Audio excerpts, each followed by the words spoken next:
नमस्कार दोस्तों। इस समय मुंबई शहर में चुनावी माहौल चल रहा है। यही वजह है कि सारे नेता अलग अलग चाहे वो रेजिडेंशियल इलाका हो या बिजनेसमैन से मिलना हो या पूरे मुंबई शहर में दोपहर के वक्त नुक्कड़ का आयोजन होता है। लोग घर घर में जाते हैं, फ्लैट फ्लैट में जाते हैं। और इस वक्त मैं मौजूद हूँ फार्म के एसोसिएशन के ऑफिस में। और जितेंद्र जैन मेरे साथ हैं जो अध्यक्ष हैं। यहाँ पर मिलिंद दौड़ा आए थे अपने कुछ लीडरों के साथ, और इनके साथ बैठक हुई है। चुनाव को लेकर क्या कुछ चर्चाएं हुई, उनसे जानने की कोशिश करते हैं। सर, आपसे जानना चाहेंगे कि यहाँ पर मिलिंद दौड़ा सहित कई वरिष्ठ नेता बीजेपी के आए थे, क्या कुछ चर्चाएं हुई आपसे? मिलिंद देवरा जी, यशवंत यादव जी और सुनील सिंह जी और शरद पेटीवाला जी यहाँ आए थे और उन्होंने व्यापारियों के साथ एक संवाद किया। हमारी जो समस्याओं को सुना। हमारे मुद्दे बड़े सबसे बड़ा मुद्दा बीपीटी और महाराष्ट्र रेंट एक्ट का है। बीपी बॉम्बे पोर्ट ट्रस्ट में कोलाबा से लेकर मझगांव तक की जो ज़मीन है उस पर कई वर्षों से रहवासी यहाँ पे और ट्रेडर्स की दुकानें 80-80 सालों से 70-80 सालों से उनको सबको नोटिस आए हैं खाली करने के लिए। हम मुंबईकर होने के कारण हम चाहते हैं कि मुंबई ब्यूटीफाई हो, लेकिन साथ साथ में यहाँ के लोग रहवासी हैं उनको रिहेबिलिट तो करना पड़ेगा।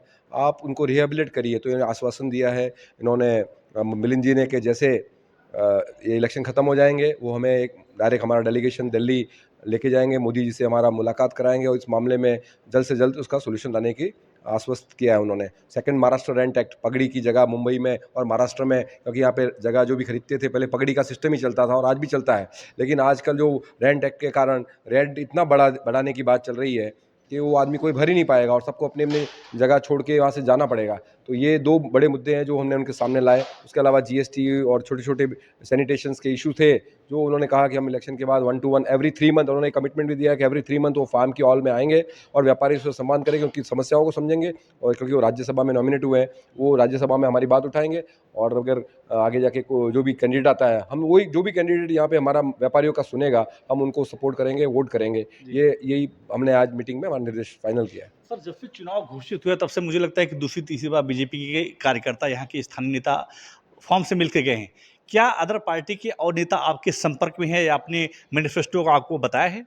नहीं, कोई पार्टी जो भी हमसे कांटेक्ट करती है हम उनसे वही कहते हैं कि व्यापारियों की जो सुनेगा व्यापारी उसी को वोट करेगा।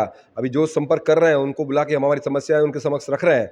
जो संपर्क नहीं कर रहे हैं उसका हम क्या कर सकते हैं। जो आके संपर्क करेगा और आके कहेगा कॉन्फिडेंटली और कमिटमेंट देगा कि हम आने के बाद हम सॉल्व करेंगे, तो उनको भी बुलाएंगे। वो भी आदरणीय है, वो भी आमंत्रित है, आए हमसे बात करें, हमारे व्यापारियों को समझा, क्योंकि व्यापार ये हमेशा यही चाहता है कि शांतिपूर्ण तरीके से व्यापार करे। किसी को टैक्स कम देने में कोई तकलीफ, किसी को तो वो नहीं है कि टैक्स कम देना है, खाली कंप्लायंस कम हो जाए, इश्यूज कम हो, शांतिपूर्ण तरीके से बिजनेस करें। जो आश्वासन देगा, जो सपोर्ट करेगा, जो हमारी साथ खड़ा रहेगा, उनके साथ हम जरूर खड़े रहेंगे।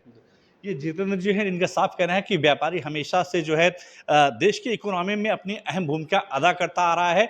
वो चाहे किसी भी पार्टी की सरकार हो, व्यापारी हमेशा टैक्स देने से नहीं चूकता। बस व्यापारी को ज़रूरत है सरकार के सहयोग की। अगर सरकार व्यापारियों से कदम मिला के चलता है तो आने वाले दिनों में इंडिया का ग्रोथ बहुत ऊपर जा सकता है। Ashok Shukla, time India news, Mumbai.